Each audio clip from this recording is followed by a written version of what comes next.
Yo, what is up guys? It's your boy HD here, and welcome to another YouTube video. Alright, so last time I did a video like this was about 2 years ago, and it was almost 50 minutes. Alright, so today we're gonna be doing a very similar video since you know we're in a new game. It's kind of like a new gameplay from the last time I did. So we're gonna be doing a how to properly defend.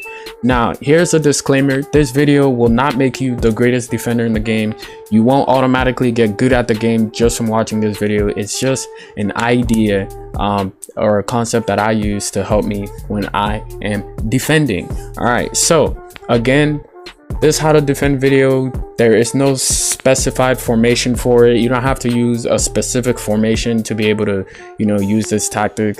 It's kind of like I just do it, you know. What the fuck? It's just a concept. Okay. First things first, what I'm gonna take you guys through, my settings. All right, so what do I have on to help me properly defend? All right, so the number one thing for me is when you're defending, you want to be able to control every single one of your player, when you want to control them and how you want to control them. So in the settings, I go to preference. Everyone should have this. So gesture only mode is off for me. I don't like to, you know, tap on my gesture. I like buttons. If you turn off gesture only mode, you get buttons, you get shoot button, dribble, you know, all that stuff. Auto shoot and auto pass, you kind of want that on because again, the computer's reaction is quicker than your reaction. So if you aren't able to shoot the ball, or if you're auto playing, you want that on so you can be able to auto pass and auto shoot. Now, floating joystick, this is very controversial. A lot of people like to play with floating joystick. I personally don't. Every time I play with a floating joystick, it just, I don't know, it's one of those things that I can't do. So if you play with floating joystick, that's fine, you don't have to change it, but I personally don't play with the floating joystick. Now, virtual joystick size, I like my joystick smaller because, you know, it kind of makes dribbling a lot easier for me. But if you like your joystick big, that's up to you. Again, this does not matter using this concept. Big button size, I like when my buttons are bigger because I don't want to, you know, press the shoot button and then I tap into like a empty space or whatnot. So I like my shoot button, my dribble button, my pass button, I like those bigger so that when I do tap them, it's what I'm tapping instead of just tapping a space near the button. All right, so moving on, display, radar, all that is on, and then we get on to the good stuff. So advanced passing, I have advanced passing on. I would recommend having advanced passing on because it is the new way to create one of like a very quick counter attack. Advanced passing is the best way to counter attack someone. It's like a low driven hard pass. You can play it directly to your striker and then be on the attack right away. Player auto switch, now this is the number one factor that is going to affect the way of defending. Write that down with the player auto switch. So the first one is player auto switch, automatically switch players by system, and then the second one is player auto switch mode, which is auto switch will occur in all situations. So for the last one, I like to turn it off. So now it says player auto switch would only occur during lofted passes, crosses, and loose ball. I find that hard to believe because in most of the games that I play, that definitely does not happen. All right, so you want to keep the first one on but turn the second one off. All right, so now that that's out of the way, we are going to go into formation. Again, whatever formation you use, it's up to you. You got to find a formation that best suits your play style and the way you play. All right, so again, this is my versus attack team. So 4-2-4 is not the formation I use.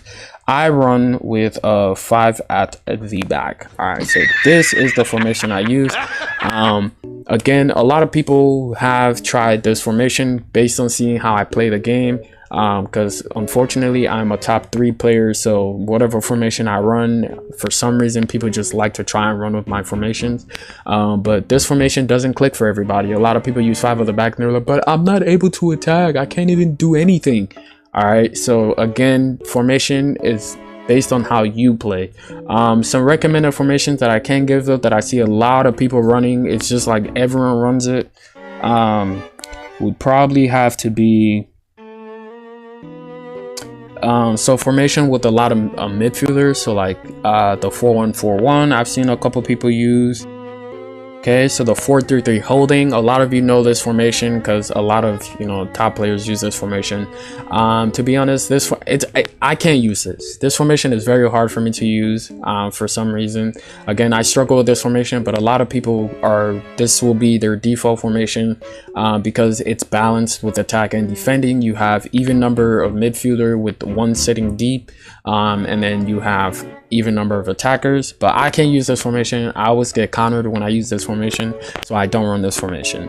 And then another formation that I see a lot of people use again will be the 4-2-3-1 narrow with the 2 CDMs, a center mid, a left and right mid, and then a striker up top. This formation is also like it's kind of very defensive, but it has 5 midfielders, so like your midfield is your top priority. All right, so those are a couple formation I've seen a lot of people or top players use, but again, it's up to you. Whatever formation you use and feel comfortable with, it's up to you.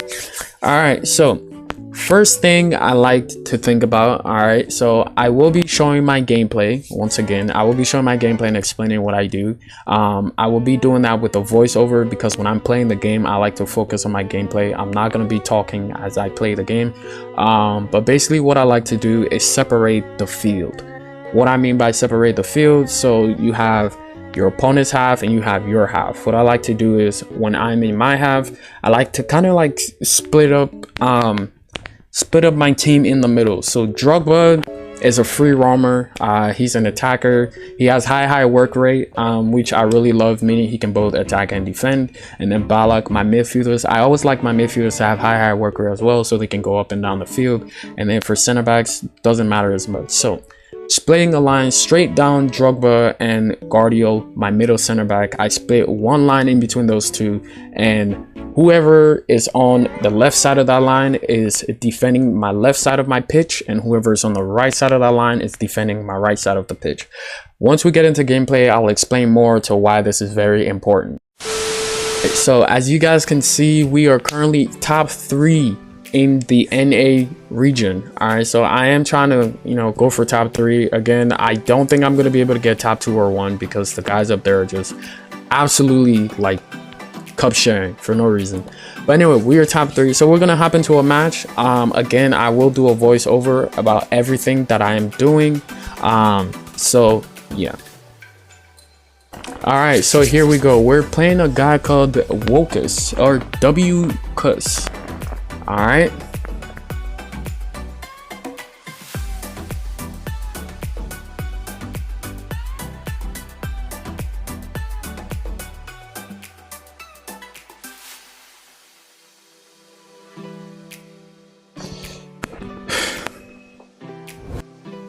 As the game is starting, what I basically like to do is move the ball around a lot, especially get the ball into my wingers early. If you can't tell, I use the advanced low driven passes a lot to break down lines, so it's much harder for your opponent to defend you if you're using the advanced passing to break down lines. I feel like that should have been a penalty, but it wasn't. All right, so defensively, what I like to do defensively, as you guys can see, looking at the gameplay, I like to keep my opponent on one side of the pitch, and also I always make sure, you want to always make sure that you have a player behind the ball. You don't want to be rushing into the tackles. You don't want to be doing anything. So I'm locked on a Balak, locked on a VVD, and then back to Hernandez. The ball's going out wide, so pretty much he should not have scored that. That was an absolute shitty goal. But the gameplay is going a little bit fast, but I'm going to try and break it down for you guys as simply as possible. So basically, I was trying to keep my opponent on the left side of my pitch. Remember from the start of the video, I have a left side of the pitch and a right side of the pitch. So when defending, I wanted to keep him on the left side of the pitch so that it's much easier for me to defend him. Now, you guys have to understand that whenever I say keep them on a certain side of the pitch, it doesn't mean that they won't be able to switch the ball. But as you can see, you always want to have a defender in front of the ball. You never want to press with your last defender. So yeah, as you guys can see, the way I won that ball pretty much was I try to keep him on whatever side of the pitch he was on, and then here we win the corner with Bala. Can we do something with it? Bang, there we go, VVD equalizing. But yeah, this is pretty much how I defend. So once again, he's gonna start off with the ball. I want to be locked onto my striker here, or my winger, my striker. You never want to be locked on to your center mid. There we go. I'm gonna bring down Mbappe and then switch off of Hernandez again. As I'm saying, you always want to have one player in front of the ball. You don't want to press with that final man, because if he gets beat, it's easily going down the line, and your opponent has an easier chance to score. So if you look at it, I was locked onto Hernandez, and then I locked off of Hernandez because Hernandez was now in the 1v1 situation, and I tried to drag Mbappe back to help out. I try not to call second defender, because sometimes calling second defender doesn't work. A rule of thumb for second defender is you don't want to have second defender on for more than 2 seconds. Write that down, because that can disturb the way you play. So as you can see, I am trying to stay on the inside of my opponent, making sure I let him go one direction, and then I try to press him there. So I allow him to think that he has space in a certain direction. Like, I want to force them in a certain direction, so I show them space in that certain direction, and then I try to close them down there. So as you can see, he's already on the left side of my pitch, so I'm using Balak Hernandez, trying to keep him on that side. He is going to switch the field. He's trying to go back on the left side because he wants to cross spam, so I'm going to give him the room to go on that side. As you can see, Drogba was the one who made their interception, so it doesn't matter if your attackers all the way at the bottom, they always make their way up. As you can see, I'm manually pulling Drogba to go up, and then we're on the counter. Again, I don't do a lot of cross spamming, so I try to, you know, do my skill moves and try to beat my opponents when I can. Alright, so we move into the final section of the gameplay. So as you can see, I overstep with Hakimi, and there we go. Now my opponent's making a run in behind, but good recovery from Hakimi. That was one of the plays where you always want to keep your player in front of the ball. You never want to press with that final man, and the match ends 1-1. Alright, so with going into the second match, I want to clear a few things up. Sometimes it's okay to delay when you press with a player, but if you know you're going to win that ball, go ahead and win the ball. So pretty much don't just like not press them because I'm saying so in this video, or it's the way that I defend. But if you know you're gonna win the ball, go ahead and win the ball. All right, so we move on to the next game with me once again. Like I said, I like to move the ball around, make sure the ball gets to my wingers, and just make sure I get the ball where I need to get the ball. Nice shot there from Mbappe, and we do get a corner. Can we score from this corner? Come on, come on, come on. Yes, there we go. Guardiol, come on. Once again, shout out to Guardiol, man. If you guys are looking for a cheap beast around 22k, he is a team of the tournament player. All right, so we're going once again. As you can see, I'm staying inside of my opponent. I'm letting him have line, and then there we go. So I want to keep shifting him in a certain direction. I failed to mention, when you're shifting someone in a certain direction, if they do decide to switch the field, whether that be left or right, bang, there goes another goal from Mbappe. So remember, you have the left side of the field and you have the right side of the field. You always want to show them the outside of the field, so like the touch line. So if they're on the left side, you want to stay on the inside to where the only place they're pretty much going to pass the ball is down the line. And then if they do make their way to the right side, as you can see here, it's fine if they play it back in the middle, but just stay on the inside of the ball. Trust the process, stay on the inside of the ball, and just try to force them in a direction. So if they're in the exact middle of the pitch, twist your defender a certain way and make them go a certain direction. Don't make them go in a dangerous direction, make them go in a less dangerous direction. So pretty much what I mean, if they have an attacker on the left side of the pitch, bang, what a sweaty goal. If they have an attacker on the left side of the pitch that's wide open, try to like cover up that spot and try to make them go on the right side of the pitch instead. That's if they're coming directly down from the middle. Otherwise you're just gonna get countered. So yeah, so he's starting off. There we go. Nice defending from Drogba. All right, so as you can see, I'm staying on the inside and I'm forcing him on the right side, and then he switches. Now I'm going to force him on the left side, and he now plays on the left side, and I have enough player to cover that spot on the left side. He switches again, and now I'm forcing him down the line. He cuts in with the lane change, but then there was other defenders there to block it. So as I'm saying, just trust the process. You have multiple players in position that will cover up. So now I'm trying to force him to go right. Force him to go left, sorry, and then that's how we win the ball. So we went into halftime with a pretty dominant performance. Alright, so going into the second half, it's pretty much the same thing. He managed to play the ball down the line, cutting once again. So if you guys haven't noticed, when you are locked onto a player, they technically kind of always want to go after the ball, or they get really locked on to going after the ball. What you have to do is kind of switch off of that player, switch onto another player that's behind the ball. So not necessarily the player that's going to go intercept the ball, but someone that's kind of like running down behind the ball. You have to lock onto someone like that, so that your defender can stay put. Otherwise, whoever you're locked onto kind of pushes out and tries to go after the ball. All right, so here, as you guys can see, I'm trying. I tried to get him to go down the line, but he played like a very kind of through ball. There was a defender there, but he took a first time shot. So again, his goal came off of my mistake. So if you're gonna make a mistake like that, just try to do your best to recover with trying to push them down a certain line. But that's about all that can happen. Most of the time, people concede by making their own mistakes, but we come right back, making it 5-1. I mean, he's already lost the game, but hey, good reaction, passing it, bang, there we go from Son.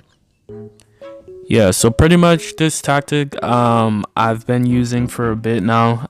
Again, watching this video, you're not gonna get good at it right away. You kind of have to keep practicing, and at this point, it's become muscle memory to me. So I don't really have to think about pushing him down the line or doing this or doing that, because I've been defending like this for a while now. So it comes natural to me. So it does take some practice. Again, anything you want to get good at, you're gonna have to practice.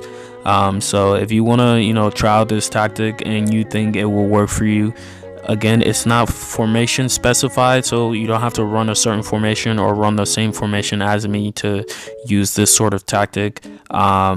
But yeah, it's just a game plan that I use, to limit my errors. And then when it comes to passing, just don't force passes.